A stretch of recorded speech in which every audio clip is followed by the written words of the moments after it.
How did we get ourselves into this culture? Yeah. Is it something that we've inherited from the people that were doing it in the past and we just followed without questioning?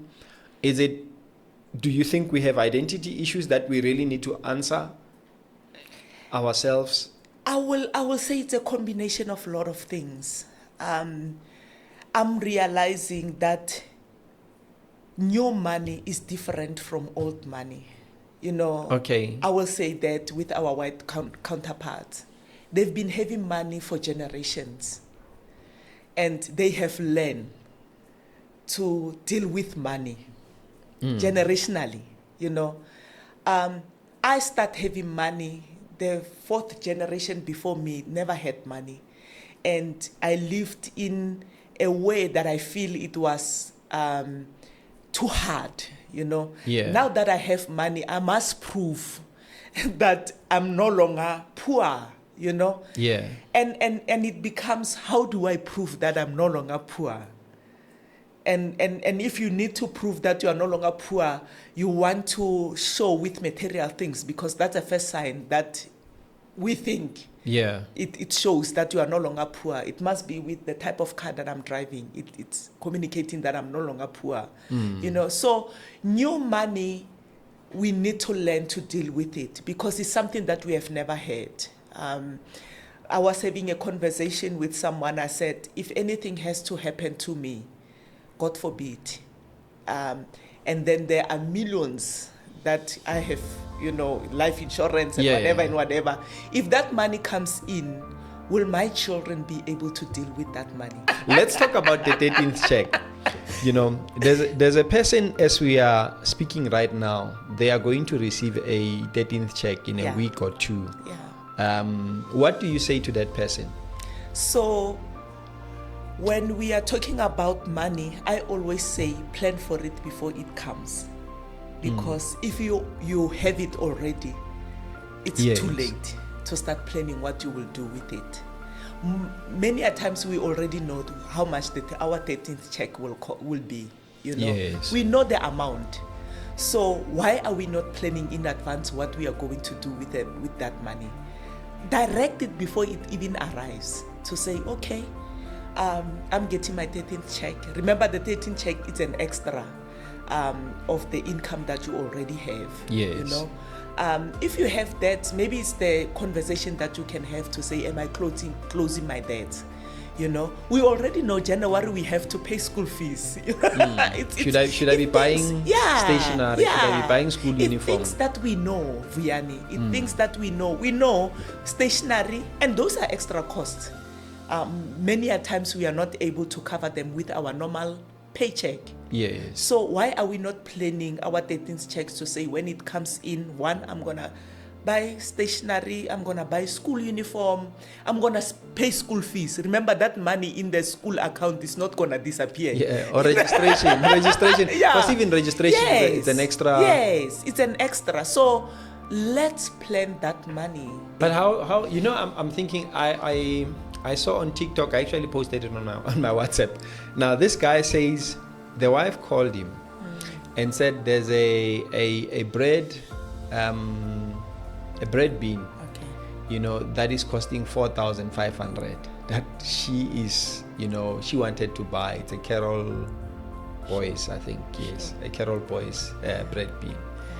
And I'm thinking, you're talking about managing expectations from a family. How do you manage a situation like that? And I mean, married men, we know, we experience this a lot, where the wife wants to buy something that really doesn't make sense. Like, Yes. I don't know, not talk about for those that are not married, but even those that are dating. Yes. Sometimes the girlfriend has got this expectation that is really crazy. They want you to give them a bouquet, a 10,000 rands on a bouquet. How do I manage these expectations that are really, really, I know that this thing is gonna drown me. I don't have this much money, or even if I have this much money. But I want for this. Yeah, I don't want to spend it on a bread bean. Yeah. I don't want to spend that money on a bread bean. So how do we manage those? Because also if you don't carefully manage these, they end up being, creating so much conflict, and it's already the festive. You don't want to be fighting now in the house. No one is happy. Everyone is angry because this one wants a bread bin for 4.5, and I don't want to spend money on that. How do we manage this? I find it difficult, honestly speaking, because I go through a similar situation very often as a husband.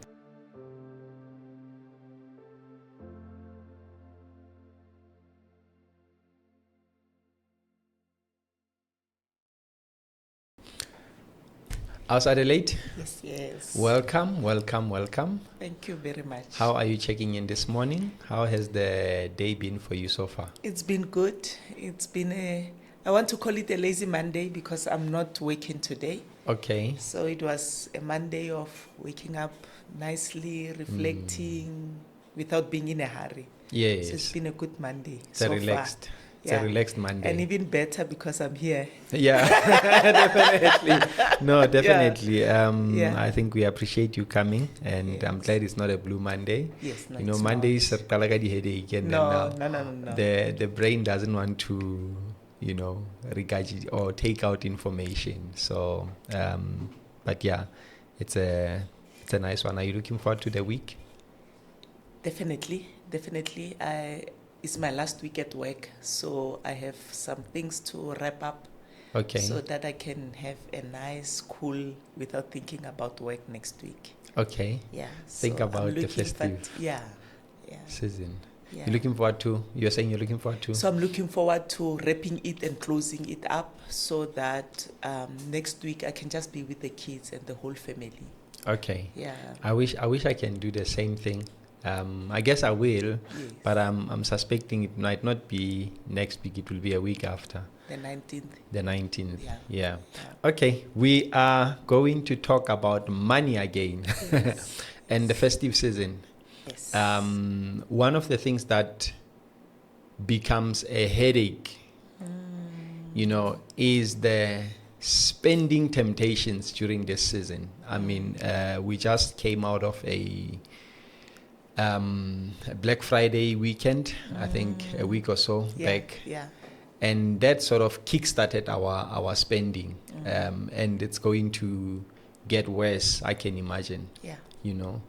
What do you think, just as an opening, what is your take on the spending of South Africans during this festive season? Or what has been your observation over the years? I think we have created a culture that we cannot sustain. That's my take. How we are defining these periods and the culture that we have introduced during this period, it's a culture that we cannot sustain. One, because we never plan for it. It happens every year, but it comes as a surprise. We are never ready. Yeah, we are never ready, you Yeah. know. So for me, it's a culture that cannot be sustained. It's a marketing tool for retailers, and it works for them because it's a season where everyone is around. Bonuses are being paid. Most bonuses are being paid during this season. Yes. So it looks as if we have money, but the truth is we don't. Yeah. It's not as if we have. So yeah, for me, I will wrap it up as a culture that we cannot sustain. Yeah. Why am I saying that? Because when it comes January, we are in the same cycle that we have been the last year. Yeah. Yeah. No money. No money. I mean, you should look at the banks in January and don't think they are coming to cash out on the savings or the investment that they made. They are coming to make personal loans because they have got no money to do what needs to be done. And reverse debit orders. As well, you know? Yeah. So it's a culture that we just need to change. Yeah. How do I escape this? I mean, someone who's watching this, how do I escape the trap? Can we really escape the trap of spending during this season? I mean, you are saying we have created a culture that we cannot sustain it. Can we change it? Can we escape from it? Can we reduce the impact or the effect of it? Yeah. The answer is yes, if we want to. Because there's a difference. Okay. If we don't want to, we cannot change what we don't want to. And what we are not acknowledging that it's not working for us. Yeah. So for me, the first thing will be, is it working for us? And if I'm Adelaide and I'm looking that this thing is not working for me, then the next question is, what do I need to do? And I think these are some of the questions that we need to ask ourselves, re-introspect, you know, to say, if I failed last year, 2024, December, 2025, January, my life was difficult. Did I really introspect and say, what can I do better in December 2025? And if I did not do that... Did I have new resolutions? Yeah. If I didn't do that, then 2025 will be the same, you know, because I will fall into the same trap. Yes. So if we want to, it can change. But if we are comfortable and happy with what we are going through every December and January, then we won't have, you know, ideas and come with a plan to change that. Yeah. I think the problem, and I hear you saying we can change it, but I'm also thinking a lot of times you'll find that in December, that's when there's serious events taking place. Yes. I mean, if you go to the Eastern Cape, it's a circumcision school season, you know, and you're bound to spend money. If your younger brother, your child has gone to a circumcision school, you are going to spend money. If your child is getting married, a friend is getting married, you know, which happens a lot now in December, you're bound. I've got 2 weddings this December to attend. One local, the other one it's in Limpopo. And I'm bound to spend. I mean, and it's not something that I would say I budgeted for, but I'm going to have to spend. So I'm just thinking a lot of events happen during this period. And some of them, it's events that we cannot run away from. I've got a family Christmas dinner that also takes up a lot of money. And I cannot postpone that. Well, the argument could be that it was pre-planned. But I'm just saying, for a lot of us, there's a lot of events also that we are going to have to attend to or participate in, which we cannot avoid. And honestly agree with you. But other things, I just still feel others we must say no, others we must plan for them. A friend who's getting married, obviously they communicate that on time. In advance. You know, it's not, next week, my friend, I'm getting married. You know, some other events, I just feel we just need to plan them. And also be honest to ourselves, how far can we go? If my friend is getting married, it's in Limpopo. Am I able to travel? 1. 2, if I have funds to travel, am I able to buy a present? And what type of a present am I buying? Thirdly, am I able to buy a new attire, or must I just reuse what I have? Because all these other things, I think some are the pressures that we put on ourselves. That when we go to an event, we must have a new look, and if we can look, we can actually improvise. So for me, expenses need to be planned, especially things that we can foresee. You made an example of being in an Eastern Cape and the brother is going for, circumcision. We must have conversation. My son, when are you going? And if it's this, you are going this year, can we afford that? If we can't afford, let's postpone, let it be next year. And we start planning for it, put money aside for that, because the expenses are a lot. It's a lot of money that you need to cover. I'm thinking paying the ceremony, the clothes and everything. So for me, when we are dealing with finances, let's talk about planning. Let's not want to live a spontaneous life where finances are as if we have unlimited finances. It must not be spontaneous. How am I feeling today? What do I need to do? No, it's what have we planned to do and what can we do? And be true to ourselves. Other things we desire them. I also desire to go to Dubai. But can I afford to do that at the moment? Yeah. You know, and that's been true to myself, to say, as much as I want to do certain things and explore, but can I really afford that? Yeah, and can I do it? Eish. At what cost? You know, one of the things that I want us also to address is the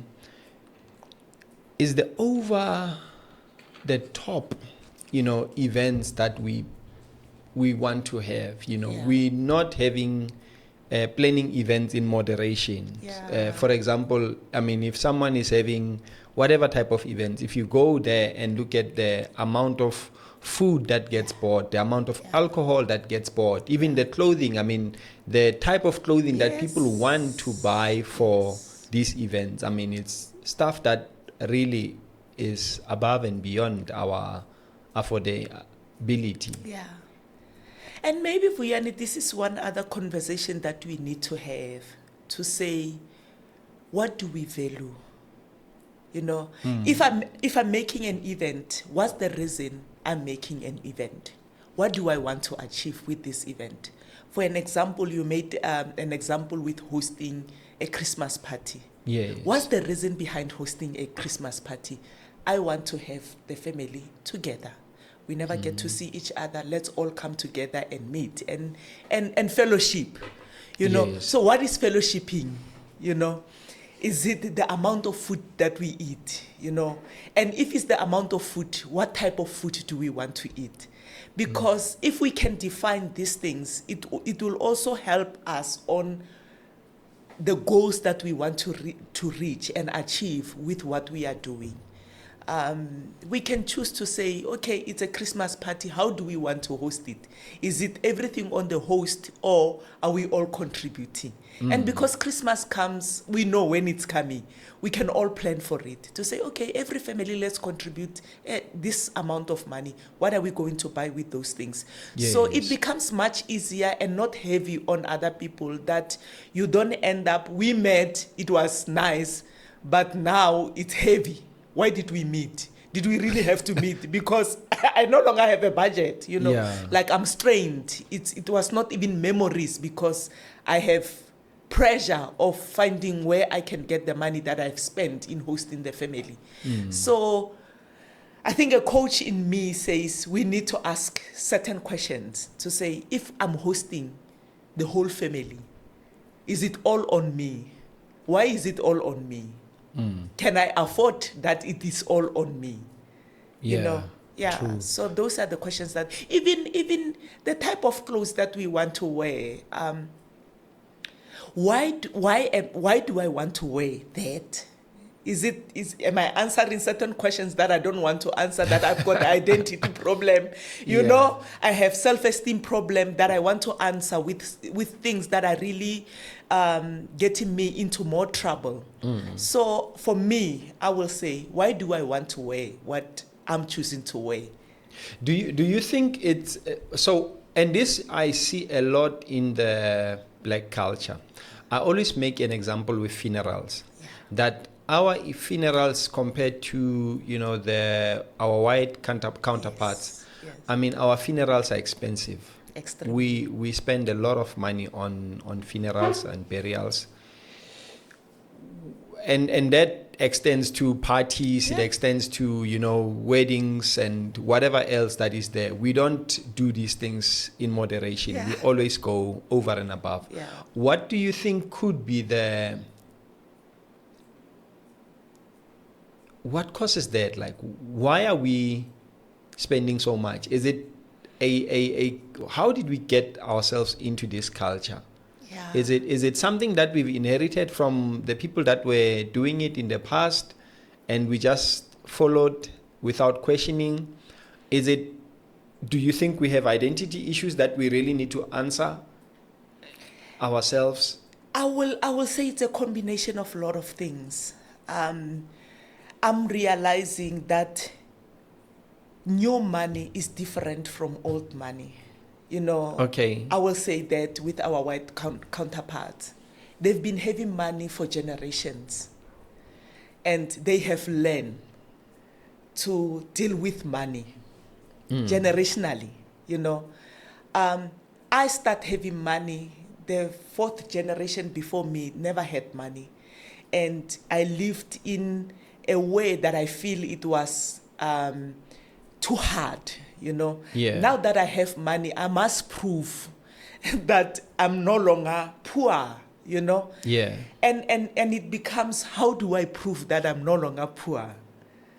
And if you need to prove that you are no longer poor, you want to show with material things, because that's the first sign that we think Yeah. it shows that you are no longer poor. It must be with the type of car that I'm driving. It's communicating that I'm no longer poor. You know, so new money, we need to learn to deal with it, because it's something that we have never had. I was having a conversation with someone. I said, if anything has to happen to me, God forbid, and then there are millions that I have, you know, life insurance and whatever.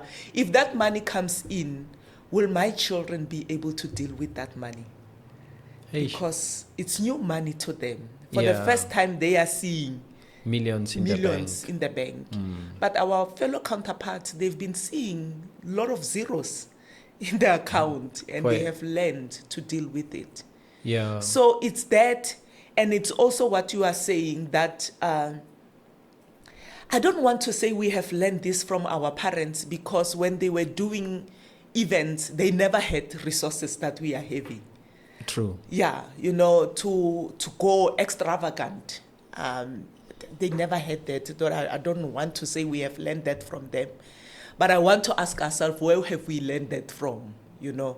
I mean, the funerals, the type of funerals that we do, you make an example with that. Yeah. The type of, you know, I want to say casket, it's a category. But the boxes we use, you know?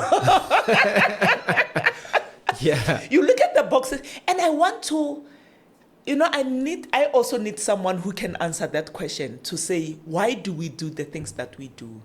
Yeah. I'm different. I'm totally different from that. I mean, I was even telling my husband to say, if you cremate me, I literally don't care, you know, because I'm dead, you know.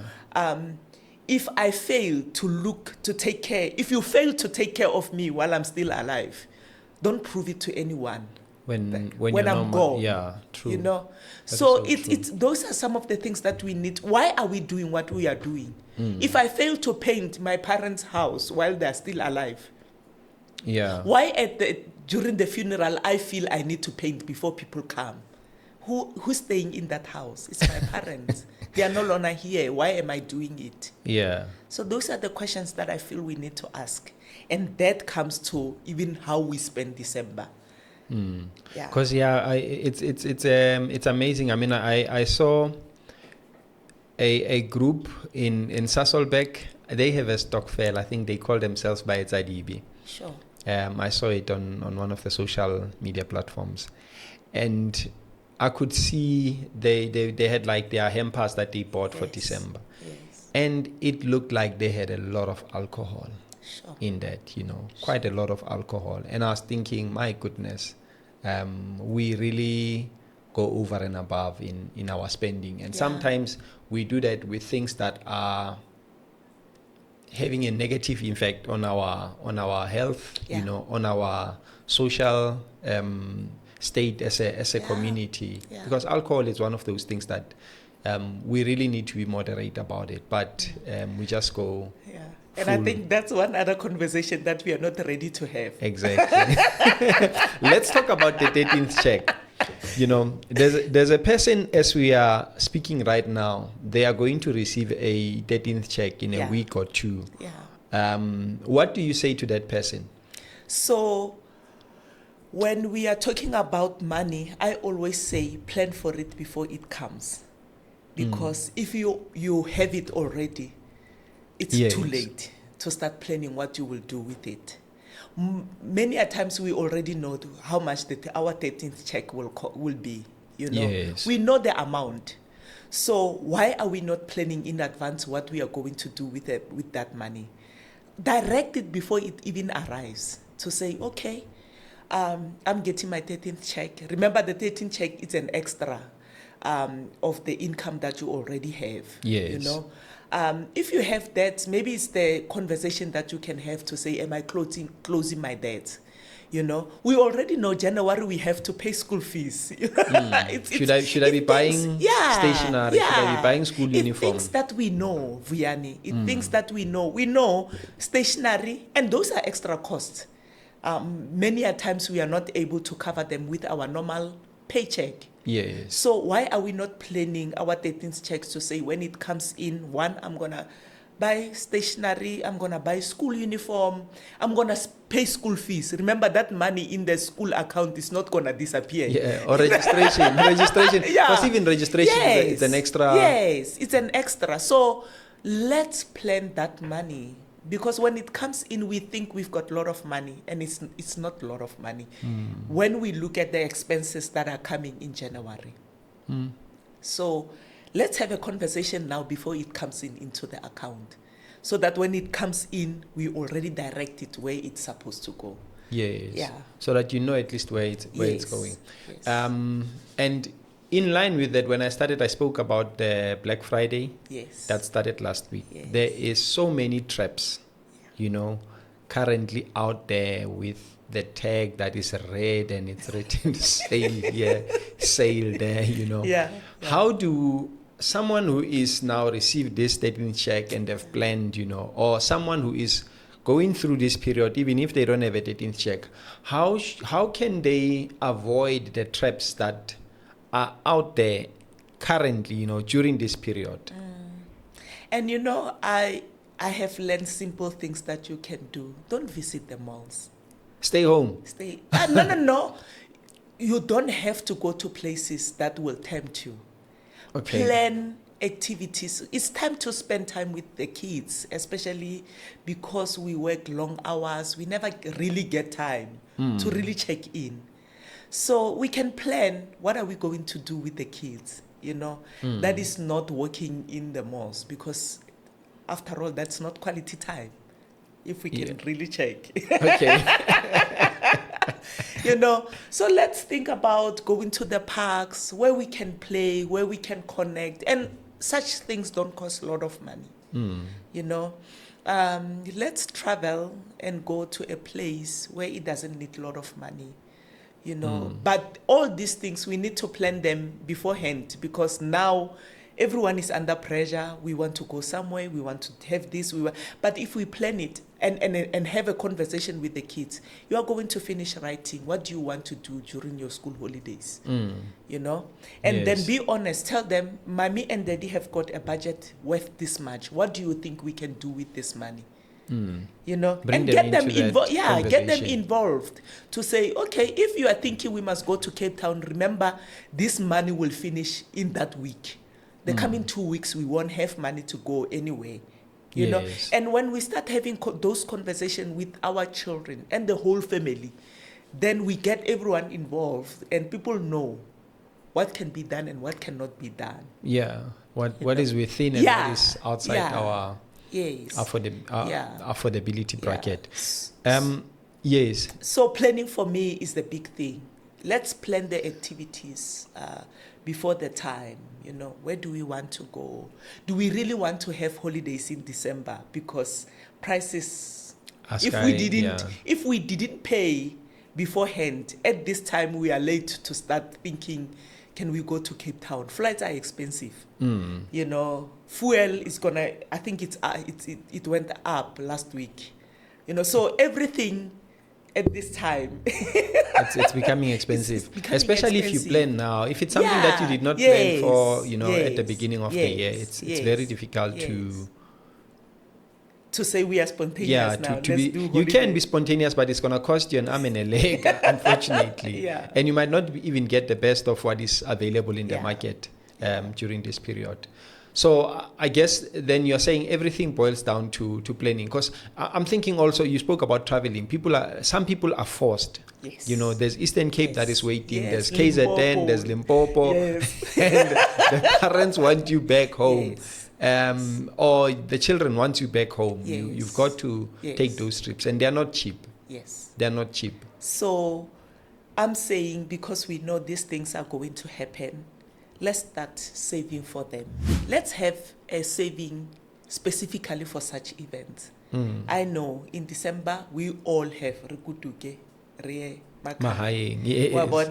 So can't we put a savings account on the side and say every month we're going to put this much in this account? Yes. So that traveling home is not as heavy as it can be if we have not planned for it. So if things that we cannot avoid, like going home, I'm also going to go and see my parents during this season, you know, and my sisters, because we never get to be home at the same time. Yes. But it's things that we need to plan to say, December, I'm going home. How much do I need when I go home? And I know the pressure that comes with being home, because remember, you have not been home.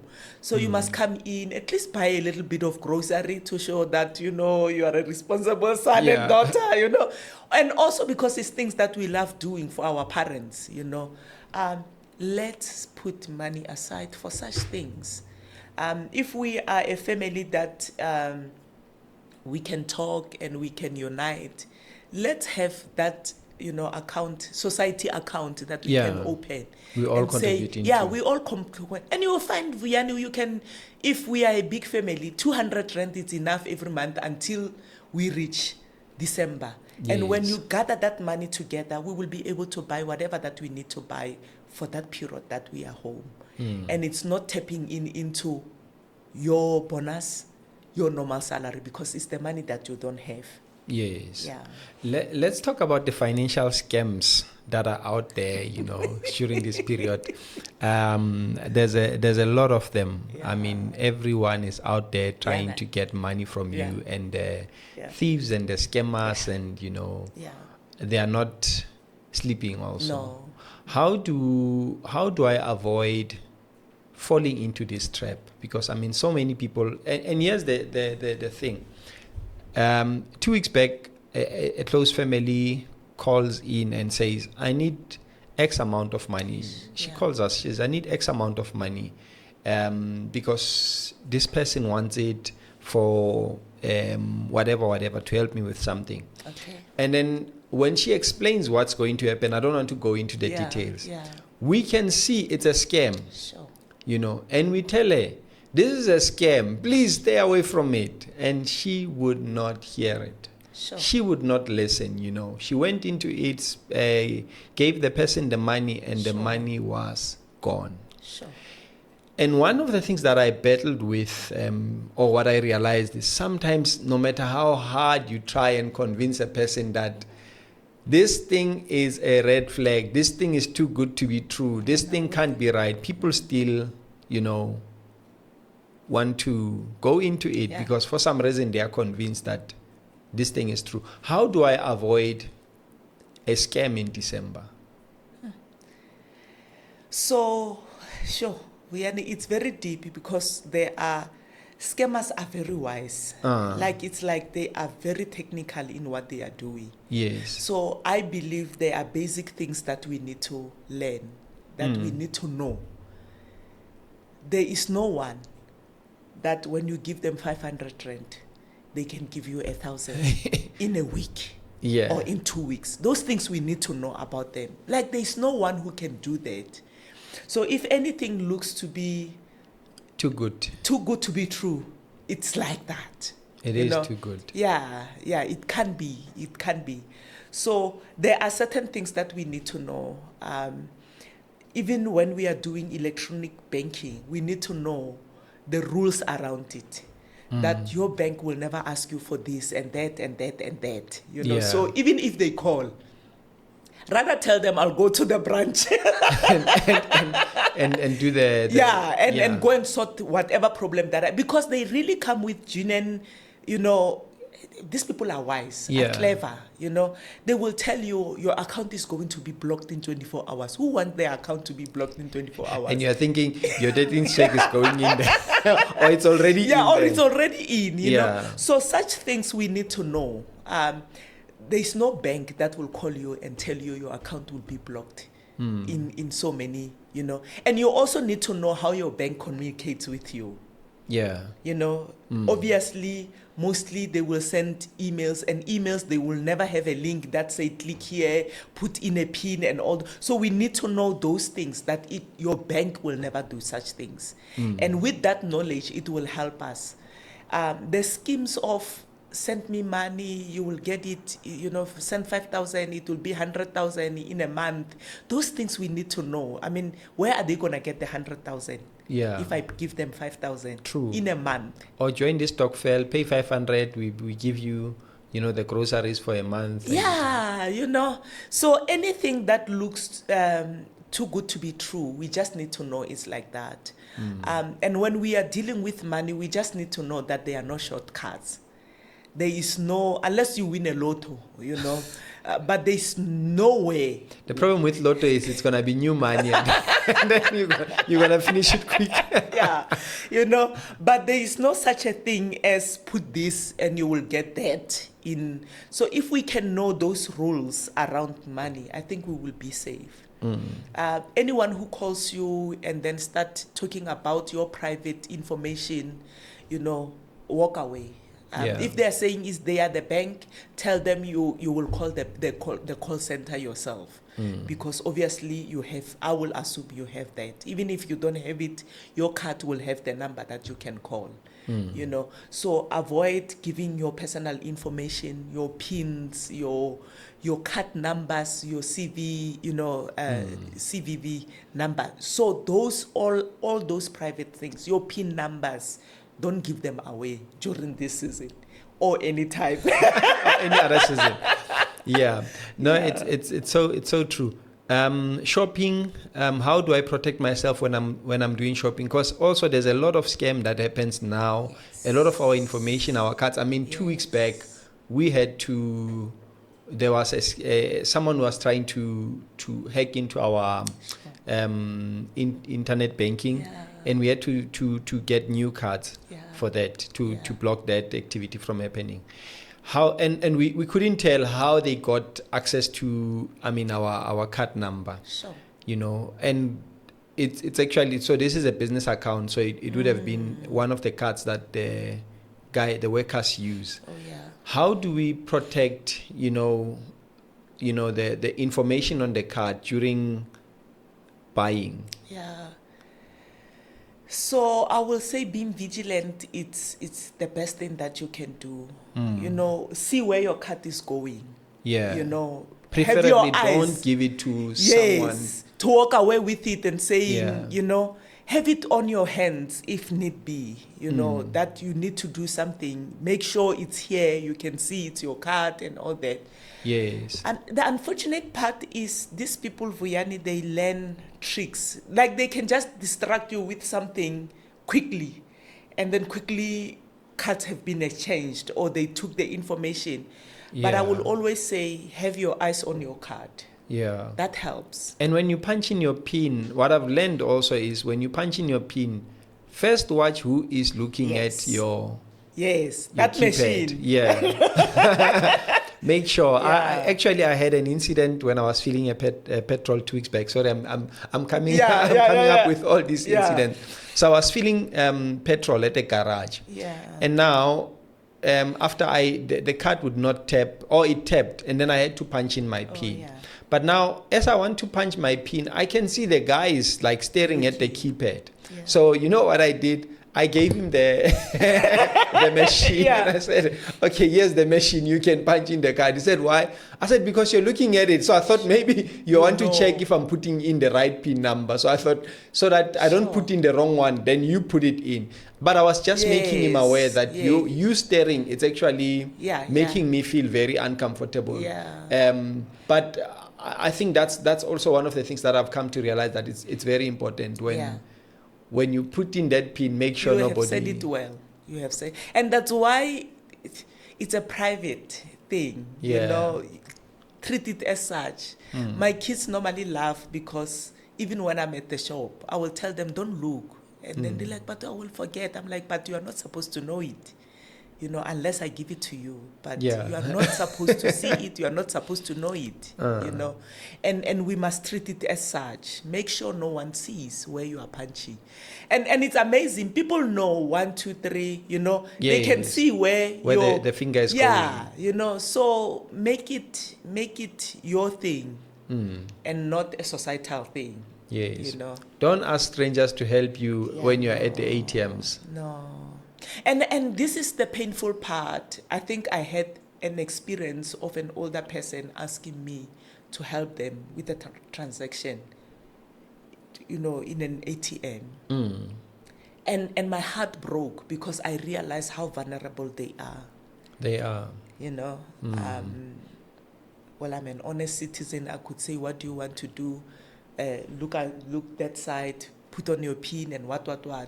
But I'm thinking, under normal circumstances, actually, I must ask the security to help. To help, yes. Or advise them to never ask someone like an ordinary person, yes, But it's sad. It is. Yeah. I mean, I've experienced a very painful situation where a pensioner, they took their SASA card, and this is a few years back, it was around this time, and he asked this person to help them, and the guy took the card, I don't know how, and he left him at the ATM. The guy was thinking the card is going to come out, and after a while, one of the guys, it was a filling station, went to him and said, your card is not coming out. Those guys, they left with it, and they are going to withdraw to take the money. To take all the money. They are going to have a shopping spree on your SASA. And I mean, I could imagine this is someone who is having barely anything to survive with, and now it's taken. From your book, Money Matters, what tip can you give, from this book for someone who is going through this December? What can you say about their spending habits? What can you say about them preparing for the new year? Yeah. Just from the book, I know there's a lot of things. There's a lot of there's a lot of advice, and anyone who's not gotten this book, please get the book. I read this book from page 1 until the last page, and it's a very well-written book. It has nice topics that I enjoy. Even today, I still reflect on them. So please get the book. But what can you say? Give a tip based on what you've written in here. Yeah. So on this question, I know I love my book and I love all the chapters that are in the book. I'm putting you on the spot. Because it deals with finances. Yeah. You remember we spoke a little bit about money and emotions. Yeah. And I think if we can start there, we will be able to decode a lot of things. Is my decision based on emotions, or is it a legit decision that I'm making? And we need to do that a lot during this festive season. Am I emotional in what I'm doing, what I'm buying, the decisions that I'm making that are financially related? Yeah. How much percentage of my emotions are involved in the decisions that I'm making? Yeah. So if we can be able to decode that, it will help ourselves. Secondly, I have a chapter here that deals with expectations on society and family. If we can be able to know how to deal with family expectations, we will be able to do well. The expectations of you are working, you've got money, yes, you have money, but you've got plans with your money, isn't it? That's true. So be able to deal with those expectations, especially during this time of the year. You're going to meet your nieces, your nephews that you have not seen in a very long time. They love you. You also want to do good, and do nice things for them. But is it that those things that you want to do, are they in the plan? Can you do them? You know, or you will make them happy, but when you come back, you are regretting, you are offended, and then now you start saying, yeah, family, all they see from me is money, but you are the one who made decisions to do the things that you are doing. So deal with those expectations. But how you know, I'm thinking, I saw on TikTok, I actually posted it on my WhatsApp. Now this guy says the wife called him and said there's a bread bean, Okay. you know, that is costing 4,500. That she is, you know, she wanted to buy. It's a Carol Boys, I think, yes, a Carol Boys bread bean. Yeah. And I'm thinking, you're talking about, you know, managing expectations from a family. How do you manage a situation like that? And I mean, married men, we know, we experience this a lot, where you know, the wife wants to buy something that really doesn't make sense. Like, yes.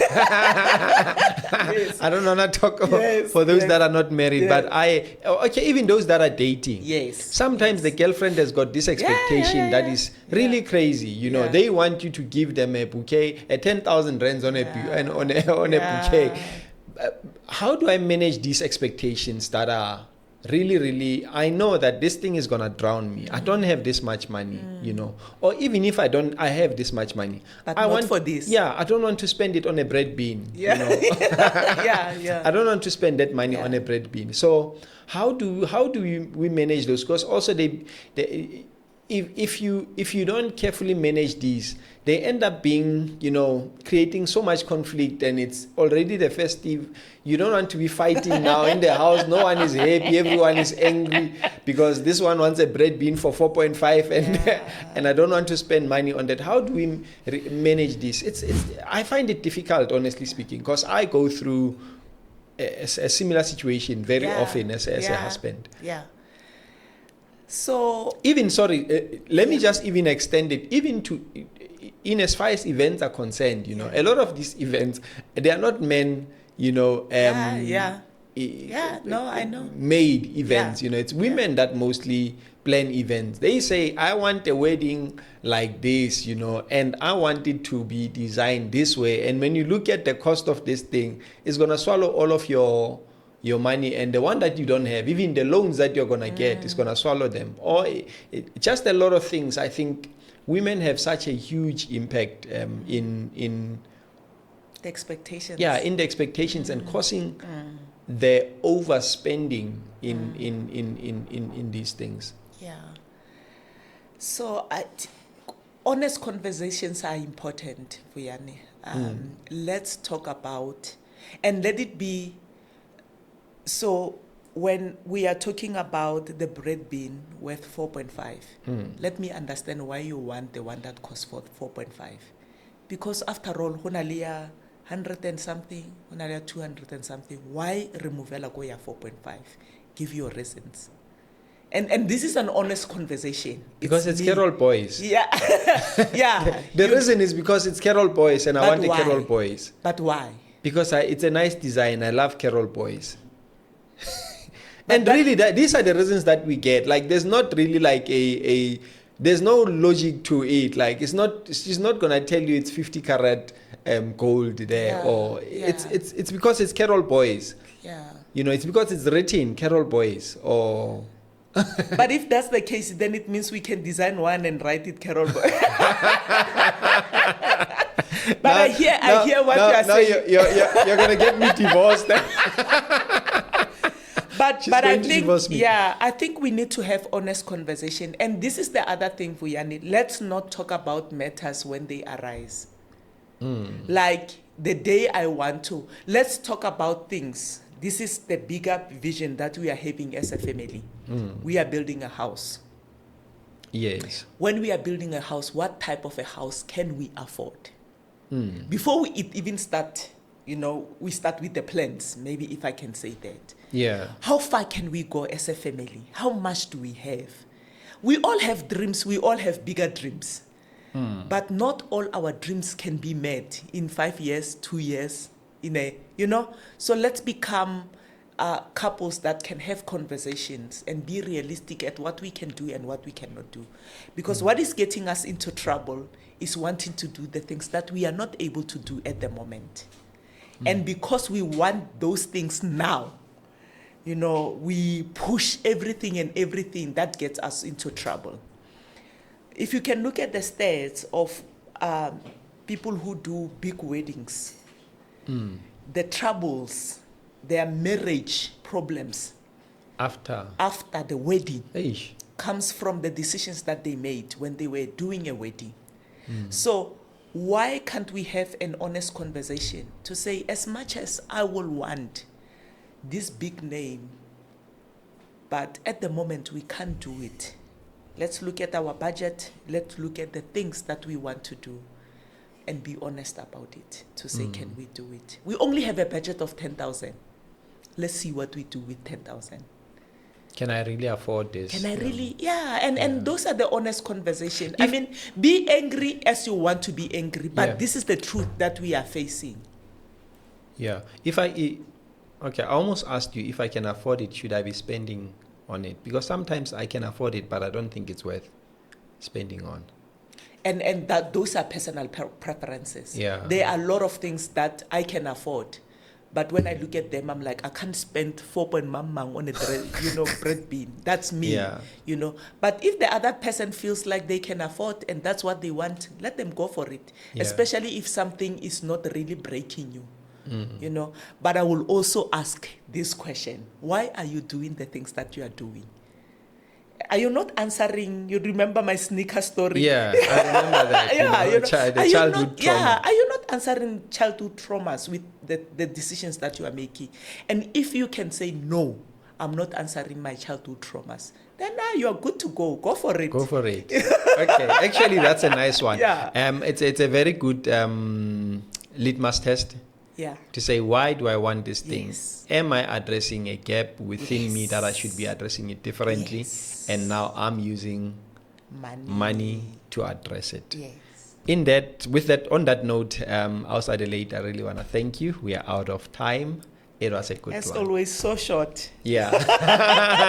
There's always a lot to say in these conversations, but I don't want our viewers to sit for an hour and think, when is this thing ending? I think the shorter, the better. Yes. Yeah.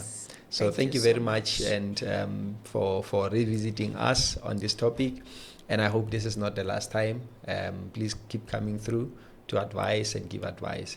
There was a topic that I wanted us to talk about, but let's save it for the next time. It's on this book. Okay. Give me hints which one is better. We'll talk about it next time. Thank you so much, Vuyani, for having me. Always a pleasure to come and have conversations with you. I think I love the way we have conversations. Yes. They are very informative and yet challenging our thinking and why we do the things that we do. So thank you so much for hosting me. Thank you for sharing and thank you for writing the book. Yeah. And if anyone doesn't have the book, please buy Money Matters. Where do they find you? Please give us just that information again. How do people get the book? So they still come to me. I still have them with me. The books they can order. Okay. Via my cell phone number is 083-405-0890.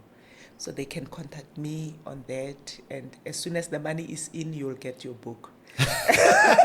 No book without the money. No book without the money. On that note, thank you very much. Until next time. Thank you. Thank you.